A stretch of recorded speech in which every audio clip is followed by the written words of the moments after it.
What's going on, people? We are Tottenham TV here, and welcome back to another Good Morning Tottenham. Well, not good morning, good afternoon Tottenham, shall we say. Good afternoon Tottenham.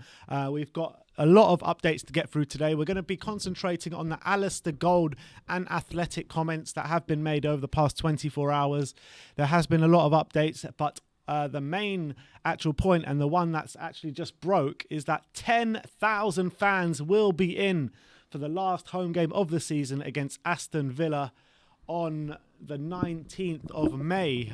It's going to be done by a ballot, so it's not done by loyalty points like the cup final. It's going to be similar to the Arsenal home game in December. It's going to be a complete random ballot of 10,000 fans. Are you excited to go back if we get a ticket? Very excited to be back home. But yeah, how many fans were there for Arsenal? What, 2,000? Something like that. Yeah, so this is a lot more.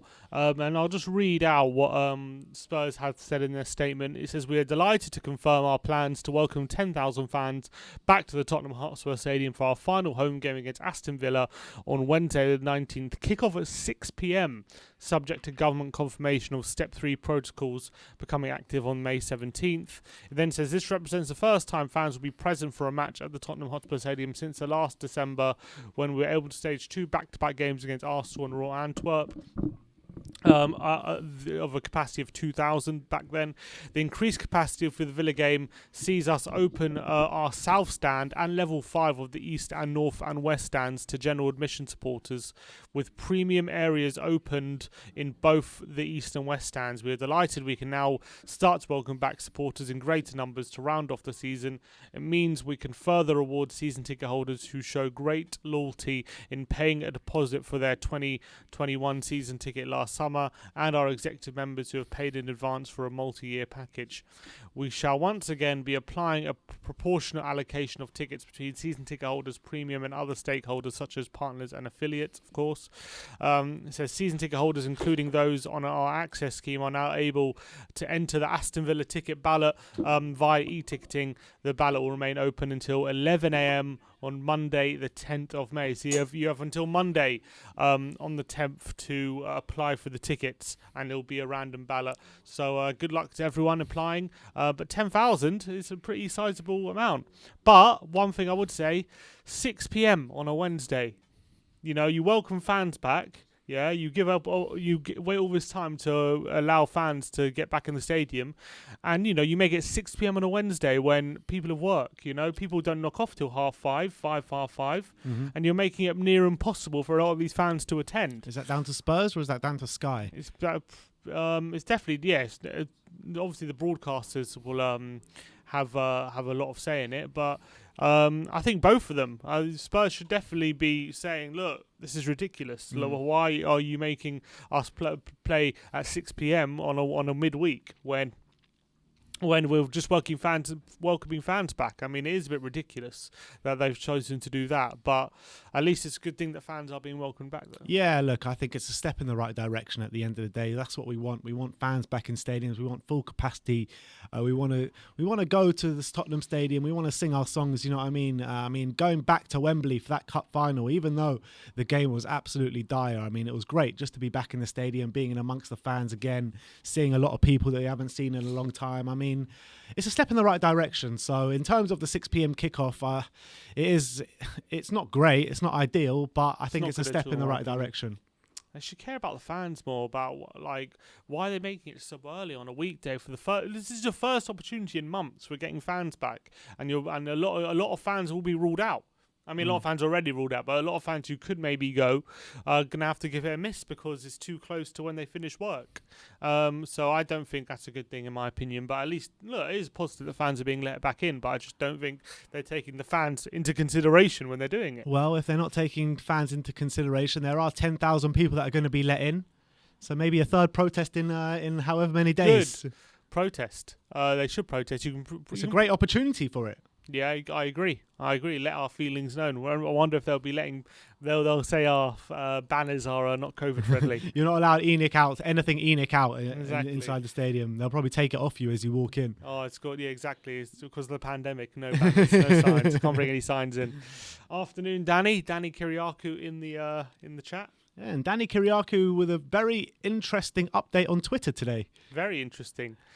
He says Danny's claiming that Scott Parker will be the new Tottenham manager. He hasn't named his source, but that's what he claims. I'm looking forward to what he has to say. I want to know. He's talking a big game, Danny. He seems certain it's going to be Scott Parker. I want to know what his source is. Yeah, I want to know. I want to know as well. But look, we've got quite a few updates to get through today. Let's start off with Ali Golds, and then we'll go on to the Athletic. Have you got the Athletic stuff there? Yeah. Okay, so let's start off with Ali Gold. And the first one is Tottenham still plan to announce a new manager by the end of the season, but Potter is not a top choice. And he goes, Sarri, Conte, Gasperini, Rangnick are not candidates for the Spurs job. Sarri and Conte do not fit the profile for Spurs as they both have a more of an Italian style of football. Conte has high wages. Spurs want attacking, progressive, possession-based football. Nothing in terms of Gasperini or Rangnick. Rangnick has said questionable stuff in the past and isn't a real option. He said questionable stuff. That's what they say. What has he said? I'm not sure. I want to know what Rangnick said now. Yeah, I'm not sure. Story. That's quite interesting. I wonder what they're referring to there. It's interesting that Sarri, Conte, Gasperini, and Rangnick are not candidates at all. Yeah, because they're not the young, dynamic profile that apparently we're interested in. And so it does not a complete surprise to me that they're not being considered. But what I would say is, why are you ruling out Graham Potter if he's not a top contender? I think out of the list we've got drawn up at the moment, I don't see why he wouldn't be a top contender. At the moment, the list looks like Ten Hag, Rodgers, and then Parker and Potter. Oh, for sure, Potter would be ahead of Parker for me. Definitely, that's a certainty. In terms of Rodgers and Ten Hag, Rodgers, I just think is unrealistic at this point. Maybe if they bottle top four again, he might be a bit sick of the situation. That's the only thing. But other than that, I don't think it's possible. Josh King in the comments here saying he said a racist comment. Who, Rangnick? That's what he says. It's not confirmed or anything. I don't know, but that's what Josh King in the comments says. Let's move on. Parker. They say, as Alistair Gold said, Parker could fit the profile, however, not a top choice candidate. Managing team that could be relegated, but Parker is not off the table.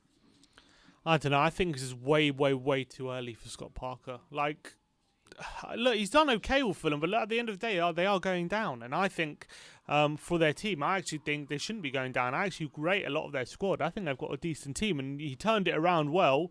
But ultimately, he couldn't get the job over the line. And it looks like they're going down with a bit of a whimper, unfortunately, at the end of the season, because they put themselves in a very good position. They got themselves pretty much level with Newcastle, and then they went on to lose like 4 of the next 5 games or something like that. So that's not great, I don't think, from Scott Parker's perspective. And yeah, they've played some nice football at times, but it's not like Graham Potter, who's consistently every game. Brighton are playing really good football, and yeah, they don't win every game, and they haven't won as many games as they should.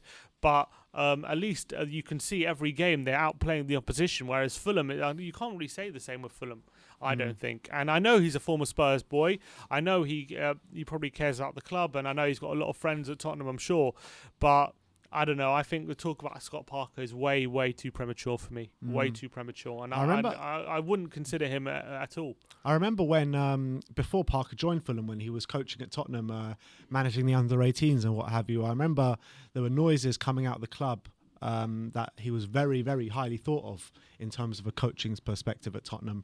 So that could obviously play into it as well. Yeah, maybe. But I don't know. He needs to prove that he can get a team and improve them. Like, I know he got promoted with Fulham, but he couldn't keep them up. And I think I just look at their squad, and I do think he should have been keeping them up. I really do. Interesting. But let me know in the comment section below. Do you want Scott Parker at Spurs? Let me know in the live chat. Let's move on to what he says about Rodgers, Alistair Golden. He says, Rodgers fits the profile.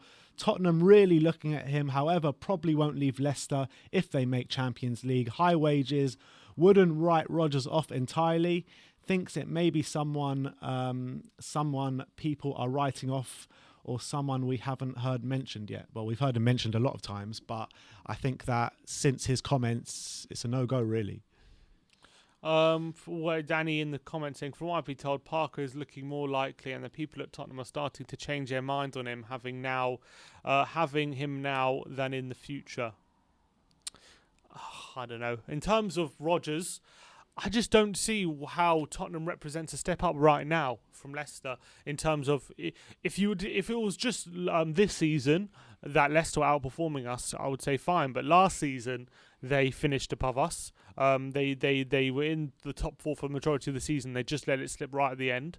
This season, a similar situation where they've been in top four majority of the season, and it remains to be seen whether they're going to let it slip right at the end or not. But if they don't, they've been outperforming us now for a couple of years. So I don't see how Rodgers sees that situation and thinks I should move to Tottenham. When they're Leicester in a better position than us right now. I mean, they might be in a better position than us right now, but in terms of scope for the future, do you think Leicester have a bigger scope than us, or a bigger ceiling than us, or we've got a bigger ceiling? Do you think he can get more money at Tottenham than he can get at Leicester, seeing as we were paying Jose Mourinho, one of the top wages in Europe? So those could be but we don't want to be doing that again, do we? Well, if Rodgers comes, he's going to get hefty wages, that's for sure. I reckon we want a cheaper option. That's what I think. I don't think he would get more money to spend at Tottenham than he does at Leicester. I don't think that. I think Leicester's recruitment and scouting network is clearly superior to Tottenham at the moment. In terms of the playing staff, I think in terms of our squads, they're not too dissimilar. But I think he's already got the trust, and he's got a relationship with the Leicester team at the moment. He has to why jump ship and try and build another one with Tottenham right now, where he's got that going, a good thing going at Leicester. I don't see the point in jump. It was when Pochettino was managing Tottenham, and Man United was struggling, and they came in for him, and he rejected them because he wanted to stay at Tottenham. And even though United are a bigger club, Tottenham were in a better place at the time, and he thought there's no why jump ship. And I think Rodgers would see the same thing right now. I heard that Pochettino didn't reject United. I heard that Levy blocked it.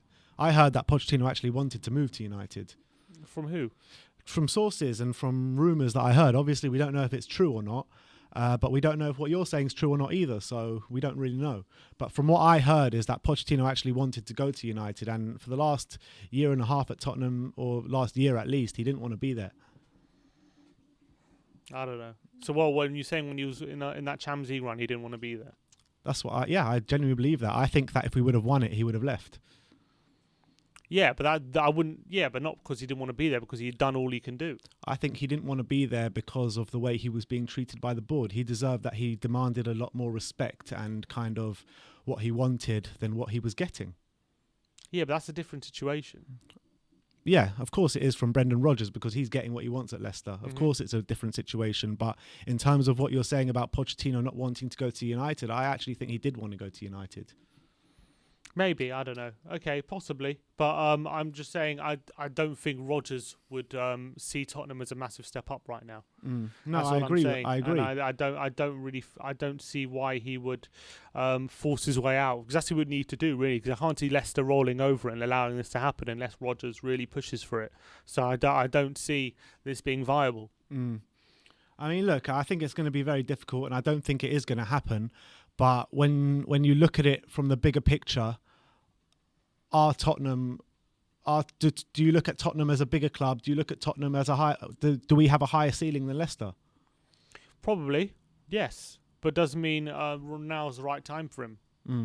I don't think it. And also, we don't know. There's so much. If we were to give Rodgers the job now, would he want guarantees about people like Kane, about Bale, Son, about all these things? Is it not a step up to go from Leicester to Tottenham?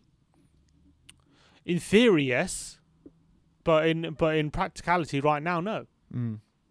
If right now he's got a functioning team at Leicester who they all love him. He's got them all playing on side.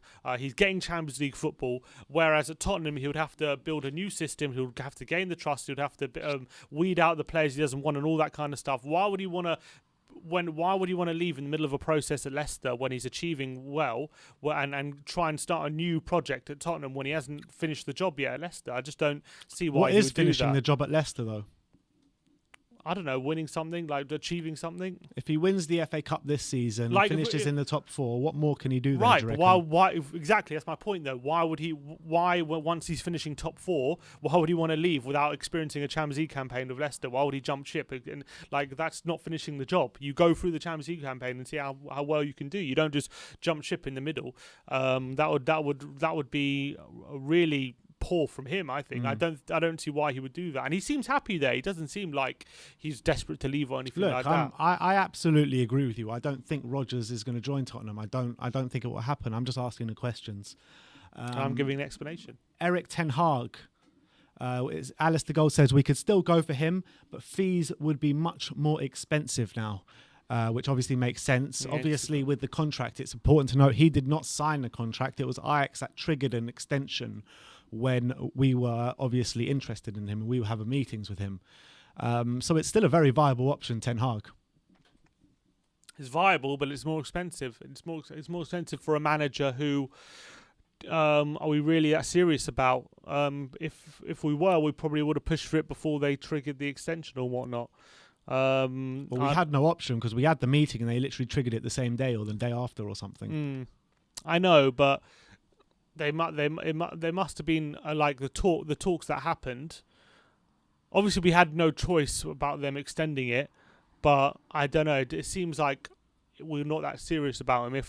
Why back away after they extend it then? If we're serious about him, why not keep pushing? Because they were looking at other options, cheaper options, basically. That's what I think we'll keep doing. I don't think Ten Hag represents, and obviously he's got a team like Ajax playing good football, but I don't think he represents someone who is going to be such a guaranteed success that you're going to pay that money, or perceived guaranteed success that you're going to splash out big money. That's the problem we've got at the moment. No one that's linked with us is a guaranteed success. Exactly. Literally. So you might as well go for a cheaper option. That's what I'm saying. Yeah. Like you might as well go for someone like Graham Potter, who's going to be cheaper, and has probably just as much a chance of success than someone like Ten Hag, who's going to be more expensive. So you might as well go for the cheaper option. That's how I think. All right, those are the rumours at the moment. We've still got more to get through, but everyone do scroll down, smash that like button, smash that subscribe button. If you're enjoying the content, we do bring you daily Tottenham content. And as well, if you want us to react to anything, do tag us on Twitter or send it in a super chat and we will react straight away.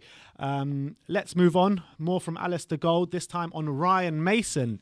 And he said, training sessions are excellent. Some similar to Pochettino's ideas, aggressive pressing, high up the pitch fullbacks that are part of the attack. No sitting back when on a winning position. The players are very happy with him at the moment. A permanent Mason appointment is very unlikely, though. Yeah, I'm sure they're happy with him because he knows them a lot, doesn't he? And he's kind of he'll be chummy with them. He's not gonna. He just has a relationship with them, so they're gonna have that relationship will always be positive when you know them. So when you have such a close relationship, especially when you've been playing with a lot of these players before as well, so that doesn't surprise me at all. And I think that's part of the plan, is to just unify the squad again. After we all know how fractured it was, a few players, Laurie coming out saying how fractured the dressing room was.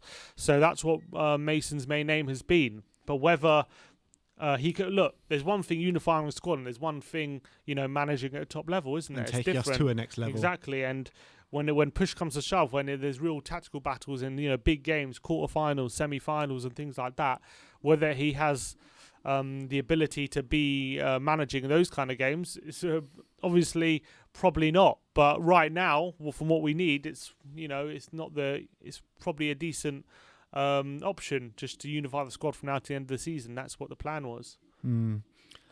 I've got a feeling that what we're going to go for is Parker and Mason as number 2. I think that's what we're going to go for. And that is very, very underwhelming, isn't it? From going from Pochettino to Mourinho. But anyone is. Of course it is. But in terms of those two, just there's no experience there whatsoever. Very little. Well, obviously, Park has a couple of years, but other than that, it is very little, and it doesn't tell me. It's just a massive gamble. You just don't know. You just basically that would be a case of let's just throw them together and see what happens and try and see if they can improve us, rather than having a real together, plan. Parker and Mason. They were at Tottenham together, but they didn't play together. Yeah. When did Ryan Mason make his debut? What year? 2014. And Parker left in 2013? 2012. 2012. No, 2013. Yeah, 2013. All right, the next one we've got is about the Magic Man. And this is from Alistair Gold again. And he says, there is probably someone who Tottenham are looking at, but are going about their business without the media presence. The best manager that fits the Spurs profile is Maurizio Pochettino. Pochettino could come back if he leaves PSG, as it really has not worked out for him there. Might not win the league, lost in the semi-final of the Champions League this week, although the season is not done yet, so we'll see. I mean, that's just a fallacy from Alistair Gold, isn't it? We're not getting Pochettino. First of all, I don't think PSG are going to sack him. Even if they don't win the league, I don't think they'll sack him. But if they do sack him, obviously I'd welcome back with open arms. Levy will go call him up with his tail between his legs. Exactly, say, I'm sorry, so sorry. But I can't see it. It's just it's fanciful talk at this point, in my opinion. Getting Pochettino in the door, I think he's still very early on in his PSG career. They Unai Emery also didn't win the league, and they gave him another season. So I don't think PSG will get rid of him so soon. I think they'll give him another year. I think the players clearly like him over there so far. I know that they kind of fell apart in the semi-final over both legs. They kind of very Spursy kind of happened. Yeah. They kind of just fell apart. They lost their heads after going down. It seems I know not like to that extent on the pitch of proper hacking down, but PSG seem to do this every year. I know last year they lost in the final, but most years they seem to do this in the Champions League, don't they? Or just fall apart. Yeah, definitely happened under Unai, wasn't it? When they were 6-1 up or something. Yeah, 6-1 up, and they needed to just not concede 3 goals in stoppage time. They conceded 3 goals. Let's hope the same thing happens to Man United tonight. Yeah, hoping so. But obviously, I'd love Pochettino. It's just not going to happen. It's not going to happen for another few years. And whether can you just let us dream? For God's sake, just let us dream. No, not letting you dream. We're back in reality. We've been dreaming for too long. Time to be in reality. Let us dream. I don't like reality. I don't like the idea of going into next season with Parker and Mason as number 1 and number 2. I don't like the idea of going into next season as Graham Potter as our manager. If Pochettino does leave, you think he would come? You'd want to come back right now? He would need a lot of assurances. A lot of assurances that probably Daniel Levy will give him, but not fulfill him. Exactly. Like he'll want some nice furniture. Do you think Levy will give him nice furniture? I don't know. Well, he'll give him furniture. He'll give him some furniture, some second-hand. He'll give him some IKEA furniture, probably. Some second-hand furniture on loan. Yeah, I mean, look, that's the dream, isn't it? It's the dream, but I just can't see it happening. No, apparently that's the profile we want, a Pochettino-like manager. How stupid can you be? To sack Pochettino just for a year later, 18 months later, to be like, oh, I think we need a manager of Pochettino's ilk. What did Levy say in the documentary? Time will tell. Where he said this is the hardest decision I've ever had to make, and time will tell about whether it. Time has told us. Time has definitely told us that it was a shit decision. Yeah. And now we're in this position where we're scrambling around for someone to manage us at the moment. We have no plan. We're trying to find an upgrade to a manager who's won everything, or a manager who's going to take us on. And at the moment, it's slim pickings. Really is slim pickings at the moment. It's really hard to see where we go from here right now. It really is. There's a couple more from Alistair Gold. Now we're moving on to the players. Ndombele in a good place right now. Don't read too much into him not playing at the moment. Bale is in form, he says. Well, it's a bit obvious. Well, did just score a hat-trick. So. Yeah. Aurier finding his form in a more attacking formation, and Dyer believes he is being scapegoated for defensive errors that aren't his fault. Yeah, I did see that. There were quotes from Dyer. Do you see that interview? I didn't. He said he's being treated harshly. What do you think about that? From the fan base, he says a lot of the times he's being criticised. He makes one mistake and people act like he's making 4 or 5 mistakes, and he's being criticised very harshly. He makes one mistake that leads to goals. What do you expect? That's what he says. Yeah, but what do you make out of it? Yeah, I don't think he is being treated harshly. I think he was getting all the praise he deserved back for the first half of the season, but then he kept consistently making mistake after mistake after mistake consistently in the second half of the season, and there's no getting away from it. He kept costing us in a lot of games. He kept costing us big time, and yeah, he wasn't making like 4 or 5 mistakes in every game. That's true, but he also wasn't. He was also costing us in every game pretty much. Every time we dropped points, it seemed to be he's had some sort of part to play in it. Do you think that he'll look a better defender in a Pochettino, Ryan Mason system as opposed to a Jose system where it invites pressure onto us? Probably. Do you think he makes less mistakes as well? Probably. I don't think he makes less mistakes. No, I just think the mistakes would be overshadowed by hopefully scoring more goals. But in terms of the reason, do you not say the reason he was making mistakes is because he was being asked to work too much, basically? No, because I don't think inviting too much pressure onto us. No, I don't think that's the reason. I think he made plenty of mistakes under Pochettino as well when he was playing there, even at centre-back. I don't think it's because he's been asked to defend too much. I just think he's always been a fairly clumsy player. True. Dyer. He's always been fairly clumsy, and he's always had a mistake in him. Nothing to do with the tactics. I just think if he was to play in a more attacking system, he would still make mistakes, but I just think, hopefully the mistakes would be in a 3-1 win as opposed to costing us points. To a 1-0 loss. Exactly, or a 2-1 draw. loss, yeah, exactly. So that's how I feel it is with Eric Dyer at the moment. I think he can do I think he's proven this season he can definitely step up and do a job in a lot of games, but whether he can do it consistently without making any mistakes, I think he's shown he can't do that, but he can definitely fill in when we need him. I don't think he's like an awful centre-back. I really don't. I just think he's not top level. That's what we need. When you want to keep improving, you want to look at your centre-back options and saying where you need to ruthlessly say where can we improve, where can we get better. And at the moment, he's like a Europa League level centre-back, and we need Champions League. And being a Europa League level centre-back doesn't mean he's complete garbage and he's rubbish and he's like the worst defender ever. He's not. But what he is he's not good enough for what we need, and that's how I see Dyer. Do you think there's an option for Jose to buy him at Roma? I hope so. Or do you think that Jose's seen his true colours now after actually managing him? I don't know whether Dyer would want to go there under. Didn't they had a bit of a falling out or something because he got dropped for large periods, didn't he? I don't know if it was a falling out. I think he was just out of form. Yeah, I know, but when he brought him back in, didn't he? I know, but he keeps coming out, Dyer, and saying, he feels like he's being treated harshly. This isn't the first time he said that, and things like, he says his confidence hasn't been taking a hit when Mourinho says he has, he is low on confidence and stuff like that. So there seems to be a bit of a disconnect between them, I feel, at the moment. And I feel like Dyer was one of his men at the beginning, but I think he's fallen out of favour a bit, and whether that's affected their relationship, I don't know for sure, but it doesn't seem to be the best relationship right now between them. Not like when he first joined, that's for sure. No, that's what I'm saying. So whether that relationship is still that strong, I'm not really sure between Dyer and Mourinho. So you think it's unlikely? I don't know. I really don't know. I just don't. I don't think it's like. It doesn't seem to be as strong as it was. So, look, if he makes a bid for him, I hope we take it. I'm not even saying consider it. I just hope we take it. 50 million still on the cards? No, definitely not. Definitely not. A maximum 20 million, I think, at this point with Eric Dyer. But you never know. Maybe he would see it as a new challenge and go to, Smalling went to Italy and is doing quite well there and stuff. So maybe Dyer will see it as a good challenge. But what do you reckon? Like Smalling and Mkhitaryan are thinking. Yeah, now? I can't believe it. They tried so hard to run away from Mourinho, and back he is. Back he's there. We've got a super chat here from Russian Bear saying, if Levy had any ambition... Oh, I've lost it now. Have you got it there?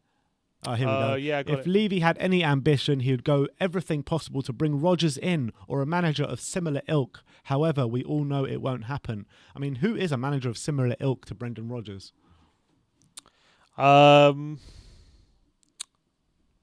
David Moyes. I don't know. Enough said there. We've got a super chat here from Dark Sunji 21 saying, I think we need to ship out Dyer because of his age and mentality. I think his age is coming to a point where he can't improve or learn. Please, Roma, take Dyer. Yeah, he's 27 now, isn't he? So I think he can still improve at 27, especially as a centre-back. You can improve, but you also... there's like a base... You can't become there's only so much you can improve from that age onwards. And I think you can obviously take your game to a new level, but you can't become a new player. Yeah. So, I think at the moment you've got to accept Dyer is what he is. He's going to have those mistakes in him. He's going to have those he's going to have those lapses in concentration. That will happen. But he can improve things like his positioning, and he improve his tackles and leadership and all that kind of stuff. But there's some things at that age you're just going to have to accept with a player, I feel. And that's clumsiness for him. Yeah, for sure.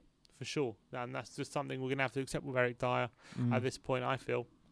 All right, and the last bit of update from Alistair Gold is Pierre-Emile Højbjerg not going anywhere unless Levy gets a massive deal. Lamela and or Lucas could go with Mourinho to Roma. I mean, Lamela, that's one I'm interested in because obviously came from Roma. They're still big fans of him over there and in Serie A. Mourinho knows him well and has spoken quite well of him when he's been in charge of Tottenham, when he's been fit and available. So maybe Roma could be definitely a win-win for everyone. I feel. I know. I've always liked Lamela, and I think he's a good player, but I think the time has come to just cut our losses on the whole situation and accept the fee of like 15 million, I think, something like that, and is what it is at this point with Lamela, and I think Roma could be a very good option for him. Yeah, I kind of agree. Back to where we bought him from. How many years of service is that? 8, 9?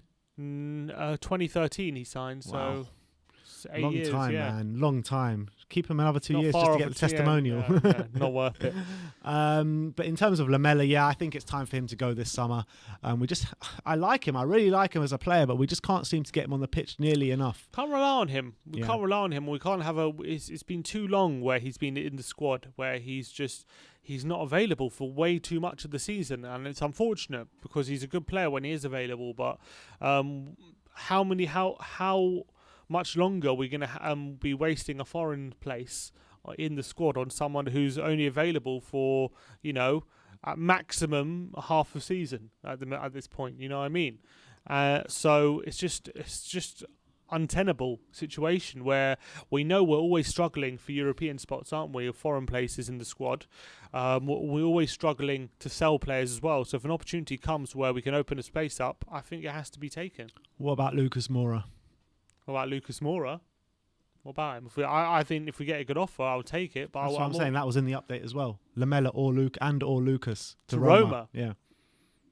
Because we all know Jose had a great relationship with Lucas as well. Yeah, he did love Lucas. He loves Lucas. I think if we get a good offer for Lucas, I'll take it. What is a good offer?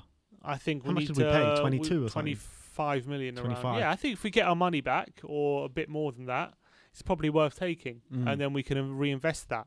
I'm also, I've got no problem with Lucas Moura being part of the squad because I think he's one of those where he's a weapon where if you use him correctly, he can be very, very effective. Yeah. Very, very effective. And I think he's a fine player. We always said his dribbling ability is unbelievable. If you can use that, if you can harness that dribbling ability in the final third, you've got a real serious player on your hands. So just the thing is, since he's been here, we can't get out of him on a consistent basis, and we can't get those goal contributions out of him consistently. So. Yes, it's always possible for a manager to come in and unlock that in him, but at this moment, it hasn't been possible. So if we do get an offer for him, I would also consider that seriously because I think he is also a player who could potentially be upgraded in terms of a player who's more effective in the final third. I think with Lucas... Look, he's a good player, but I like Lucas, like I like Lamela. Yeah, he can get on the pitch a lot more. He doesn't really seem to get injured that much, Lucas Moura. So he's always a good player to have around. I mean, his attributes, his dribbling, probably one of the best dribblers in the Premier League as it stands right now. But it's always his end product that's always been questioned, hasn't it? His decision making and end product has always been questioned. And I think you're right. If we do get something like between 20 to 30 million for him, I think you've got to get rid because you're never going to get that price again. Yeah, especially at his age, 28, I think. His price is pretty much only going to go down. Will his dribbling ability ever be as good as it is now when he hits his 30s, because he's such an explosive player who relies on that sharpness. I do question that, but as I said, if he's part of the squad next season, I've got no problem with it. Of course, I do think he's a good player, and he's a valuable member of the team and the squad when he's in the team, and he does very good stuff for the team. I just think he's another player who could definitely be upgraded, and I just feel like at this point, like, will Lucas ever be that player we hoped he would be? Will he ever be one of those top wingers in Europe or anything like that? I just can't see it. He's got the quality. I don't like. Again, he's another player where at that age you're just going to accept. You're going to have to accept a few things with him, and consistency and lack of decision making in the final third is one of those things you're just going to have to accept with him. Okay, let's go to a few tweets. Yeah, got some tweets on the phone. Oh, okay. I've got it on the phone. All right, on the phone. Simon Stephen says, give Scott Parker some credit. He didn't start the season with that Fulham squad. It's difficult to get a new team to gel mid-season. He's got them playing well, but I'm staying up. But staying up from that point was going to be a huge ask for a team like Fulham. Who did he not have at the beginning of the season? Well, he got like didn't he get both centre backs in January? Anderson. No, Anderson was in the summer. Well, let me have a look then. I don't think Anderson was in January. Anderson came in the... No, Anderson, I'm pretty sure was in the summer. But he was injured. He was injured. They did buy quite a few, didn't they? They bought Madger in January. Okay, current season transfers Fulham. It doesn't actually say when. The ones highlighted in blue usually are the ones in January. Oh, so only two. Who? Alfie Mawson. And Josh Madger. Yeah, so most of the players he did have. But even Anderson was injured. So even if Anderson was injured, he only came in the summer, didn't he? So it's basically like a January transfer signing. Why? Because he didn't play till January. I don't know when he did play. He did play a bit. I think he just had a few injuries, but nevertheless, most of the squad he did have from the start of the season, and I think. I don't know. Look, he did I do give him credit for turning it around when it looked like they were doomed and giving them a fighting chance, which was I did give him a lot of credit for. But given the fact that he got them into a situation where they should have really stayed up from that point or really pushed on, they completely faltered and they lost a lot of games after that, and he couldn't sustain it. So I think from that point of view, you got to say Parker maybe underachieved a bit from the position he got them to. Why? What position were they in? What was the best they were in? They were I think near level on points at one point in Newcastle, weren't they? At one point they were near level, yeah, maybe. Like I would say, when was it? Match day 34. Like on match day, I'd say like 27. What was it? They were really not far behind. They were like. Well, I'm pretty sure they were level on points with the game in hand at one point. Wow. Pretty sure they were. So. See, look, there you go. Level on points there with Brighton. 1 point behind Newcastle. They were very close, and then they went on a really bad run. Yeah.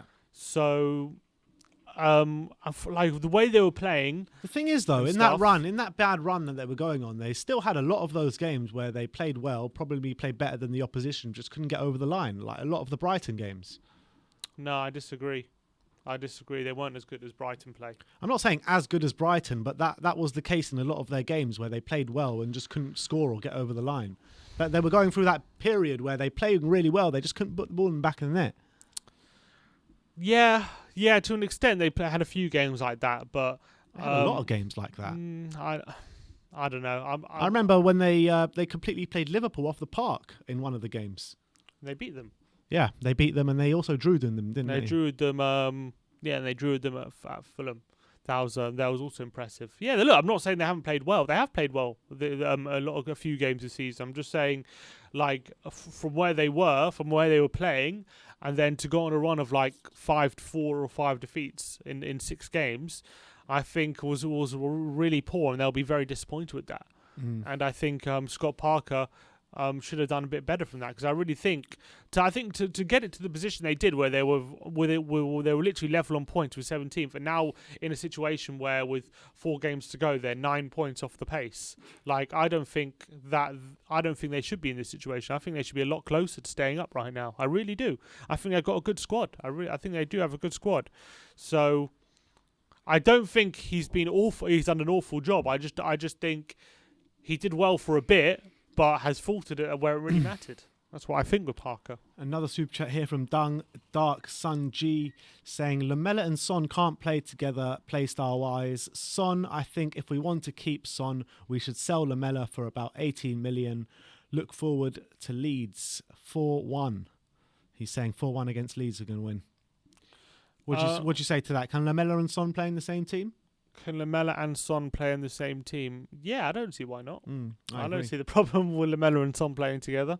I don't get it. I don't get why. And do you think we can get 18 million for Lamella, or that's a bit too much? I think we're probably looking more like 15 million. Yeah. Even that, between 10 and 15 million, especially with 1 year left. 18, I think, is a bit fanciful. I would say a year ago, or maybe even 18 months ago, you could have got that. I would say now, even if he had a bit longer in his contract, we can get that much for him, but with 1 year left. Yeah, I think 1 year left in the current climate. I'm saying the current climate of how much teams are going to spend and stuff. I think it's unlikely. Tottenham till I die on a tweet. Bring the tweet. I says, is it a reach to say we should try Ruben Amorim, manager of Sporting Club in Sporting Lisbon in Portugal?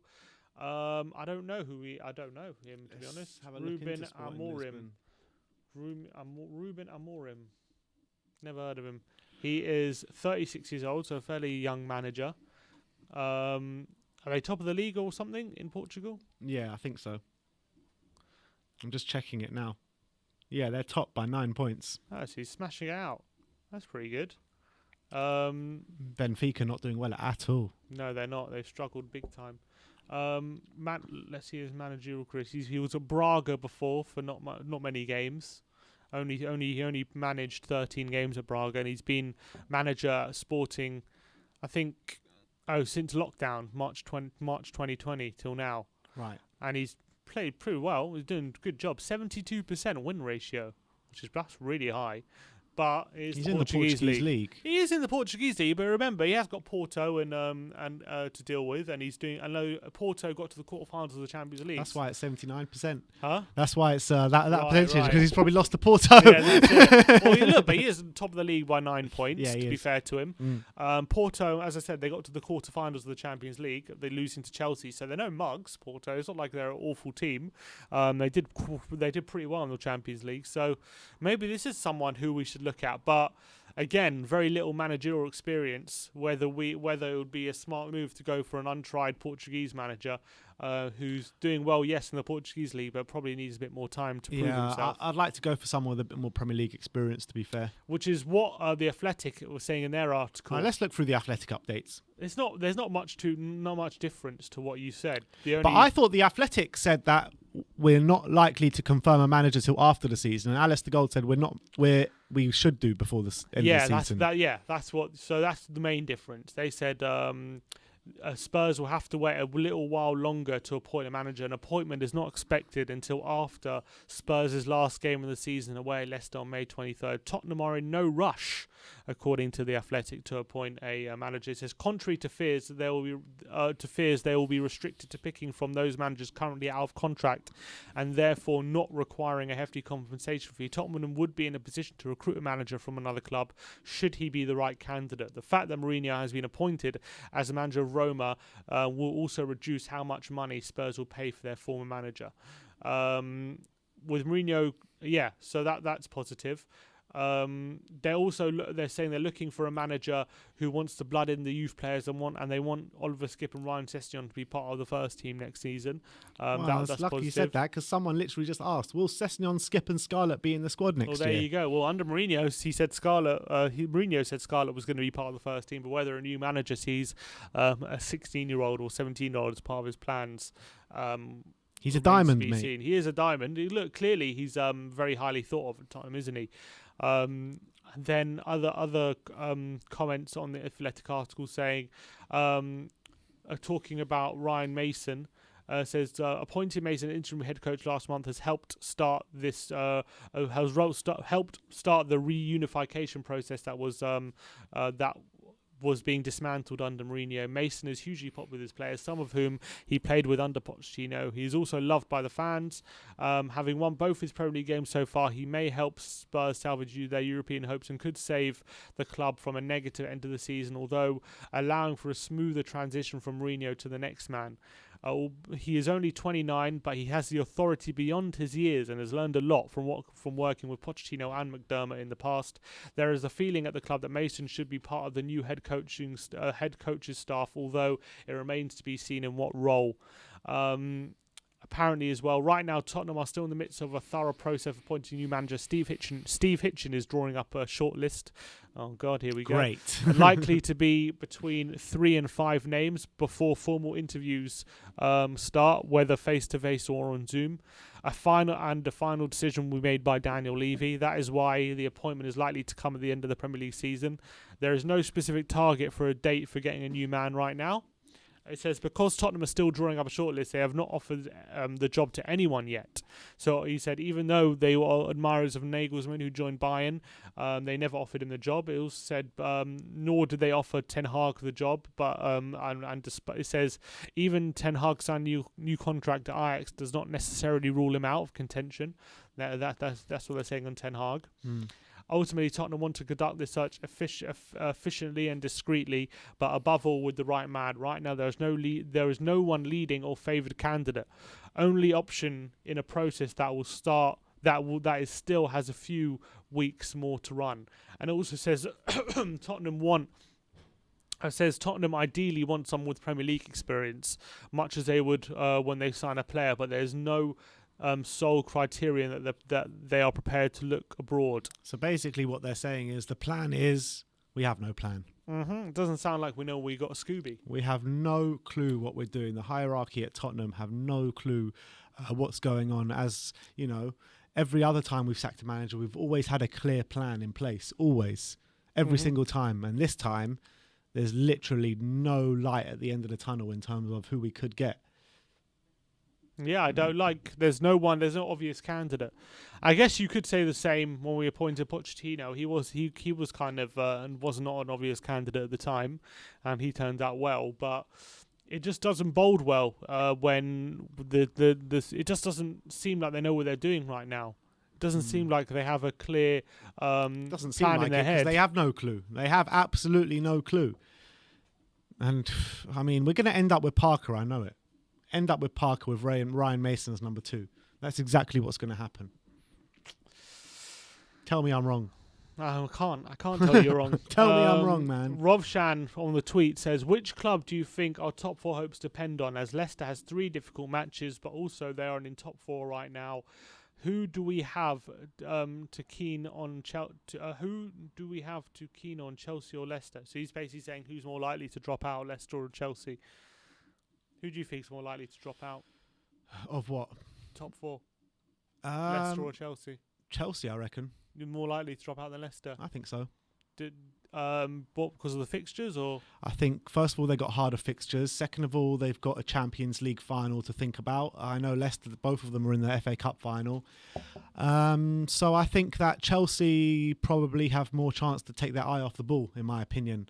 Leicester, yes, they have history of like bottling it like from last season, but I think their fixtures are that touch more favourable than Chelsea's. I think actually Leicester might be more likely at this point than Chelsea. I know Chelsea, well, their fixtures are fairly similar, to be fair. I actually don't think Leicester's are more favourable than Chelsea's.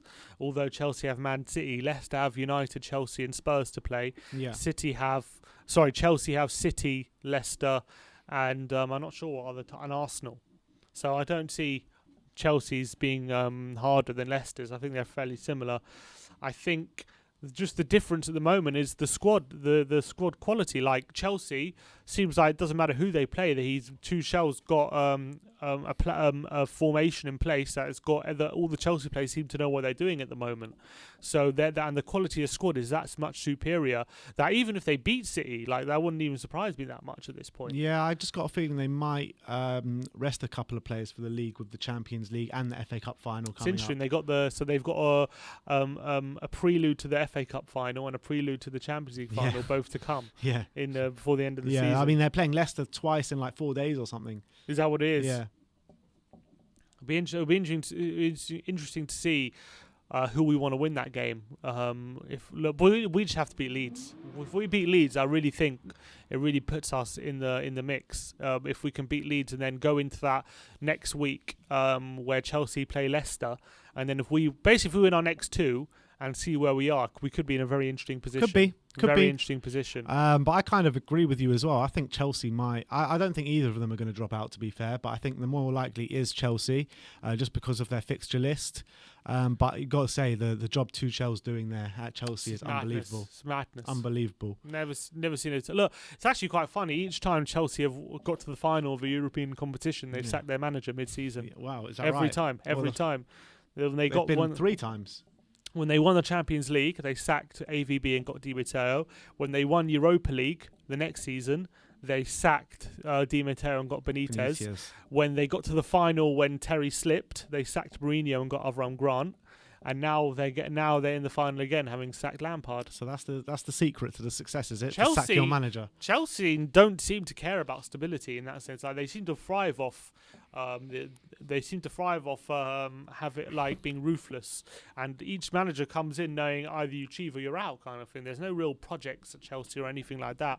There's like instant results or there's nothing with it for you. That's how they run their club, and most clubs thrive off stability, off a coach like Liverpool and City. You can see right now being very stable, but Chelsea are just different in that way. They've never had stability yet. They've always been rolling in the trophies every time. It's so true. So maybe that's the answer. Well, for us, just keep chopping and changing. The thing is, it's all right when you've got Roman Abramovich behind you, giving Frank Lampard 200 million to spend, and then bringing in Tuchel to make it look, sustainable. But we don't have that do we? So no. We need stability. That's what we need. If we don't have stability, we've got nothing. I think that's our best. That's our best bet is a bit of stability, isn't it? But it's not gonna. Doesn't look like it's gonna happen. Got a message here from Chris Agomba saying, "Hi lads, enjoying your show. I'm surprised that no one has mentioned Claudio Ranieri as a potential manager. Consider what he has done, especially getting Leicester to the Premier League title. Not sure where he is now though.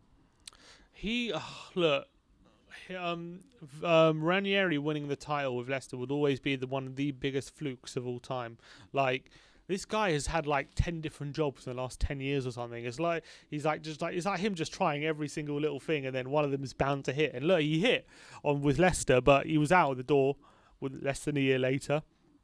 What's he done since? He was at Fulham, and for a bit, wasn't it? Was that before Leicester? Pochettino was out the door 6 months after, or less than 6 months after getting us to a Champions League final. Yeah, but that's different. It's different. Ranieri is at a new club every year. Looks like it's different to Pochettino, who always wanted to build something. That was his goal. Yeah. So look, Ranieri, no, not for me. I agree.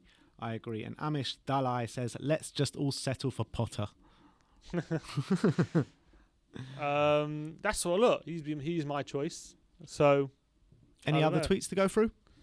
There's a few. There's also a super chat here from Dark Sunji 21 says, "I think the Leicester game against Newcastle this week will decide our top 3 hopes.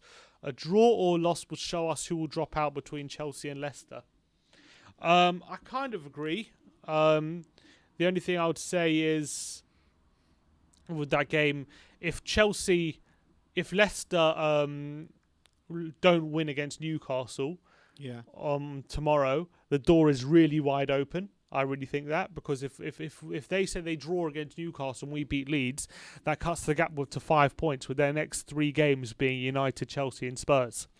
If they win that game against Newcastle, I wouldn't say it completely rules us out, but it just makes it like I think it cuts our chances of finishing above Leicester down to about 5%. I think if they draw or lose, it's like I reckon our chances go up to like 35% or something. That's how I see it. I don't know. I mean, this whole thing has just made me so disillusioned with everything, doesn't it? Just literally basically since Mourinho started going wrong at Spurs, it's just gone from bad to worse to worse to worse, and it's just so hard to even talk about Spurs at the moment. I'm not even joking. Apparently, the tickets are going to cost around £60 for the Villa game. Classic Tottenham trying to get every penny they want out of us. Let's look at some more tweets. Let's see from Lewis Milner says, I like Rafa or Ragnick, both out of jobs and really good managers. Why are we not pushing for these? What do you think? Look, Ragnick again. Apparently he's too questionable now. So I don't know what you've said, but it's best to steer clear of that one. But in terms of Rafa Benitez, look, he's a great manager, Rafa Benitez. I got nothing against him as a manager, but if you're going to make a whole hullabaloo about the way Mourinho plays, then there's no point getting in someone like Rafa Benitez, who was also pragmatic. So I'm not that bothered about the style of play and that kind of stuff. I'd rather a successful manager, but if the whole fan base are going to turn against the manager because of how he plays, then there's best not get someone like Rafa Benitez. Look, no point. I completely agree. I'm one that wants to play on the front foot. I want a team that I like to watch play. I want a team that is on part of the Tottenham DNA. Not winning. Yeah, not well. It depends how far you want to go back for the DNA. But Tottenham, ever since the '60s, we invented the push and run game, and we're the ones that like I said, invented that style of football, and we're the ones that have that ingrained in our DNA. And the winning trophy stuff has only been past the 90s where we haven't won trophies, and before that we used to win a lot of trophies playing the way we play. So I think the way we play football has been like that since the 60s up until now, and with a few managers that have gone against the grain, yes, albeit, but on a whole, we've always been on the front foot and been a push and run side and been a team that play that kind of football. So when you say not winning trophies is part of our DNA... Yeah, but who remembers that? Only the old fans, you know what I mean? What, that winning the trophies? Yeah. I mean, the 60s we won trophies, 70s we won trophies, 80s we won trophies. Is it part of the Villa DNA? It's part of the Nottingham Forest DNA then to be winning trophies because they won the Champions League? DNA is not part of winning trophies. DNA is the style of football you play. That is part of the DNA. Mm-hmm. I don't know what style of football Nottingham Forest were playing when they won the Champions League and what they were playing in their history. I don't know. I'm not a Nottingham Forest fan, but I'm a Tottenham fan, and I know the history of Tottenham. And from the 60s and even before the 60s, probably it's in our DNA to play that push and run football that got us to winning the double and has got us to play that cavalier football that we've been playing throughout our history. I mean, out of my memory, you got George Graham, you got Jose Mourinho. Who else has played that defensive football within our history? Even since you've been a fan, who? Juan de Ramos. He didn't last long. Nope. So who? Who that actually lasted long, that had a good career at Tottenham, played pragmatic football? Nobody. Mm-hmm. There's been nobody. So that is why you say the DNA of Tottenham is to play that push and run game. Yes, since the 90s, it hasn't seen us with success of winning trophies, but you got to say that's down to the leaders of Tottenham and Daniel Levy for not giving these managers what they need to succeed. Mm-hmm. So I think it's a bit... I don't say that not winning trophies is in our DNA, because it is in our DNA. DNA is not created from the 90s. It's created throughout the whole... history of the club. Yeah, but the last 30 years is what you've got to go by, and we've won 2 trophies in the last 30 years, and that's the recent history of the club. You can't say right now that we are a team or a club that wins things like that. Right now, said that, but I see we're a team that play attacking our football. Our DNA right now is that it's completely in our DNA now, in my opinion, not to win things completely. That's what that's the one thing that we wanted to change. We see it every time we get close to a trophy. We shit the bed every single time, and that is part of our DNA right now, and that is a big mentality thing that needs changing. 100%. Yeah, but that stems all from the top. That's not to do with what manager we have in place, in my opinion. That's to do with the chairman and the ownership not giving the managers what they need to succeed. That's in our DNA as well. 100%. Daniel Levy is ingrained in our DNA that he can't give the managers what they need and what they want to succeed. It's got nothing to do with the style of football we're playing. No, it's got nothing. As I'm saying, I'm not. But I'd personally, obviously, I'd prefer to watch Tottenham in a play attacking football and stuff. But style of football for me doesn't bother me as much as it bothers other people. For me, like I don't think it's how that big of an happy issue. were you when Pochettino was our manager? We were playing that lovely, lovely football, and I remember even in videos with like Arsenal fans or Man United fans and stuff, you were like, "Yeah, we don't win anything, but I enjoy watching my team play." I did enjoy watching us play. And we were successful, but I enjoyed watching us play. But obviously I wanted to win stuff, but I did enjoy us not winning stuff. But we were competing at the top. We were competing for titles. We were competing. We were getting to finals, challenging for league titles. If we were doing that in 7th or 8th, then that would be a different case, wouldn't it? Wouldn't be the same. And I was watching I was enjoying us without winning anything, but we were competing for things. That's the difference. We were competing at the top, and that's what we got to get back to. Yeah, completely. But I think we need to get back there playing the style of football we love to watch. I do believe that. Yes, I would accept it if we play the Jose Mourinho pragmatic football and go on to win a Premier League and go on to win an FA Cup, go on to win a European trophy and stuff like that. Yeah, of course. I'm not going to turn my nose up at that because we just can't afford to do that. But the ultimate goal is to do that whilst playing the Tottenham way. Obviously, that's the ultimate goal. Yeah. And that's what we should... Yeah, I agree. I agree with that. The Shaman says, is there any rich Spurs fans that could buy Spurs? We had Alan Sugar. Michael McIntyre, how rich is he? He's probably got a few million. Let's see. A lot more tweets coming in. Bob Spur TV saying, yo, do you think even if Levy was interested in bringing Poch back, is he the type of manager who'll demand loads before accepting? Poch is an emotional man and loves Spurs. He'd be happy just to be back. Legends. Hashtag Enoch out. Hashtag Greedy6 out. I think there would have to be a very frank conversation between Poch and Levy if that was to ever happen. I think Poch knows Levy's game at this point. Yeah, but he said he would love to come back and finish the job. But under Levy? Well, I don't know. I think when he said that, I didn't think he would assume that Levy would be leaving anytime soon. Yeah, but maybe he would assume that this club... Look, I don't think he would come back under the same conditions. But him and Levy apparently still text every day. Every day? That's what Perez said, didn't he? They speak a lot. I don't know. Maybe. I don't know. I actually don't think it ended that sourly between Levy and Pochettino. I think they ended it quite amicably. And I'm sure they did, but Pochettino knows that he could only do so much with what he was given at the time. And if he was to come back, he'd have to have assurances that it can't be like that again. Otherwise, we know how it's going to end again in the same way. Yeah. So he has to be given assurances he'll be allowed to rebuild and refresh the squad when it's needed, and get new players in and out when needed. But if Levy isn't going to give that, then there's no point. I can't see him coming back. Yeah, I mean, look, Pochettino was so close on a shoestring budget.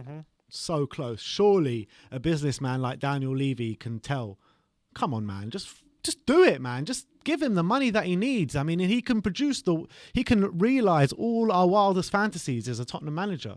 He can. Agreed. The Brighton deputy chairman has just come out with a quote talking about links between Tottenham and Graham Potter. Let's get the tweet up. We should show people what he said. He said, "We have no desire whatsoever to lose Graham. Graham is very happy here. As far as we are concerned, there is absolutely no way we would allow Graham to leave at this time." So very strong words there from the Paul Barber, the Brighton deputy chairman. He used to be at Spurs, Paul Barber. He did. I recognise that name. So is that just strong talk, or do you think there's no chance that they'll let him go? Probably just talk. Money talks at the end of the day, doesn't it? So I think if we really wanted Potter and we really pulled out all the stops to get him, we would get him. I agree. I think we might have to spend a bit of money. TJ Agil says, Spurs will only play attractive football when everyone is in the same boat, happy and with a high morale. Agreed. Everyone needs to be fighting from the same place if we're going to be playing from the same hymn sheet. Exactly. That's what it's all about. Everyone pulling together, and that's what Pochettino was so good at, as uniting everyone.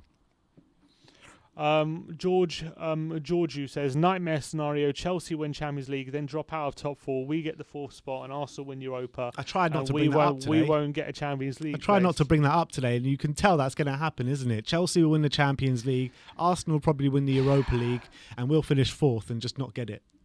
Would you rather... The only team to finish fourth and not get Champions League twice. Would you rather Spurs finish fourth and that happens, or Tottenham just finish eighth? Tottenham finish eighth. Me too. I'd rather just nowhere near that. I am not going through that again. I promise you, I am not going through that again. That was one of the worst nights of my life. I promise you. God. When Chelsea won the Champions League that night. Oh my days. And to have Chelsea and Arsenal both rubbing it in on us, if they both of them. It'll be both of them. Oh my God, forget it'll that. It'll be both of them kicking us out. Forget that. I mean, I had a hard time at the end of last season getting it from the Arsenal fans about us having to qualify for the Europa League. Never mind not being in the Champions League. I'd rather finish 11th than have that happen to us again, honestly. I'd rather play in the Europa Conference League. No, that would be a nightmare. I'd rather play in the Europa Conference League than get knocked out the Champions League. If Arsenal win tonight, part of me is like, all right, Tottenham just lose to Leeds. Just don't even go. We're all Villarreal tonight, aren't we, man? We're all Villarreal tonight. Unai Emery's Yellow Army. Yeah, we need Villarreal. Juan Foyth is going to be injured for tonight, though, isn't he? Looks like it. We need them to do us a favour, man, because I can't be having that anxiety of Arsenal and Chelsea both in a final. I can't have that. Forget that. Can't have that. Forget that. It's too much for me. Too much for me to handle. Any more tweets to get through? Any more tweets? One from Sam Rodriguez. He says, what's the guarantee that the next owners are not the same as ENIC? Who will buy us? How does the process work? What are the possibilities that ENIC have learned their lesson and hopefully improve now with the backlash from the fans? What are your opinions? Would we complain if we get another multi-billionaire owner to own us, like how City fans aren't complaining now despite the whole Super League atrocity? What kind of owner do we want next? Who would be ideal for us? We want a Sheikh Mansour MK2. Which I don't mind entirely. We need a rebuild and we could use the money from selling Kane. Win-win, as Kane can go win trophies. We just want... We just want the board to start caring about the fans and the football club, and not just caring about their own pockets. Basically, that's what we want. Obviously, the whole thing is ENIC out and Levy out because they've been at us for so long. We had on the footballing side, they keep making bad decision after bad decision, and they don't take they don't take any accountability for that. All they take is accountability for building up the stadium and building up the stature of the club, which they have done in a good way. But we are a football club at the end of the day. On the footballing side, they've continually failed, and then what with the Super League, they showed their true colours with what their true intentions are in the future. They've always asked managers to overachieve to get us to a certain point. And once they do get us to that certain point, they don't trust them enough to take us to that next level ever. And they'll never push a bit in the transfer market when it's really, really needed, when we really need to push on and add that little bit of injection to actually achieve something. There's always a ceiling with exactly. ENIC. They'll never do it. It's never the sky's the limit with ENIC. There's always that you can only go so far under them. Always. You can't, unless they change their model dramatically, we can never push on. And to be honest, it's not even dramatically, because we only needed, 50 to 100 million invested. Even less than that, We just needed 2 or 3 players at the time. When we got Champions League over and over again for 4 or 5 years, that's a lot of money we were getting in. And also the fact that back when we first got Champions League and for the first time that we made a profit in the next 3 windows. I mean, that just shows you the ambition of this team. Like we finally sit at the top table and they don't even kick on from there. We would rather get a profit, even though we're getting a lot of money from the Champions League money. We'd rather make a profit as well in the window rather than actually splash a bit of money and try and kick on and push on from being fourth and try and challenge the top 3. We'd rather just get a profit and drop out for the next season and not bother. That's the most frustrating thing. Simon Stevens with another tweet saying, Sim is turning me Potter in, but it's really unacceptable that we sacrificed the best manager we've had at the club in recent years for Mourinho, and now, who knows, certainly nobody on the level that's required to push on. Definitely no one on... that's definitely no one... obviously on a level like that. Obviously, Pochettino, you would have said at the time, wasn't on a level to push us on when we got him, but he obviously proved everyone wrong. So we'll need a manager who's going to prove everyone wrong. Basically, that's the goal at the moment. Luca Warwicker says, we are in a mess. No decent managers, owners who are running the club like a corner shop. If we sell Kane, who do we replace him with? Ivan Toney. Ivan Toney? To replace Kane. Yeah. I mean, to be honest, I wouldn't put that past Levy either. Alex Spurs says, pushing on, replacing Ericsson. Bruno was a telling point. Diaz, mind blown, nothing emoji. Oh, what a player Ruben Diaz was, What man. That performance in the second leg. I mean, I thought he performed brilliantly in the first leg. But that second leg performance is one of the best centre-back performances I've ever seen. Literally. And he's had the impact on Man City than Virgil did at Liverpool. Yeah, he has. He absolutely has. He's been brilliant. Absolutely brilliant for Man City to revolutionise their defence. And this is exactly what we were saying when we were linked with Ruben Diaz and Skriniar in the summer. They could. That's what they could do. But we got Joe Rodon for 11 million instead. Yeah. Aravind says, what do you guys think about the Antonio Conte links? Will he join? I can't see it, to be honest. No. I really can't see it. And with Alistair Gold's comments on it this morning... but he doesn't play the Tottenham way, Conte. No, he doesn't. So he doesn't. But I said that I'm willing to compromise that if we win stuff. But I was willing to compromise it under Jose Mourinho because, he wins everywhere he goes. But it didn't happen at Tottenham. No. I bet Conte would be similarly try to be ruthless. And it won't... I can't see it ever... but I think Conte's got more recent pedigree than Jose. No, of course he does. But I just don't think he would like. It just wouldn't be a right fit. Like, would he come and get everything he needs to play the system he wants? I don't know. I don't know if it would work. Like, I think if we're going to take any pragmatic manager, I would take him. But I don't really want a pragmatic manager. He's going from Hakimi to Matt Doherty. Yeah, you know what I mean. So I don't know. But that's it. That's it in terms of tweets. That's all the ones I've come in.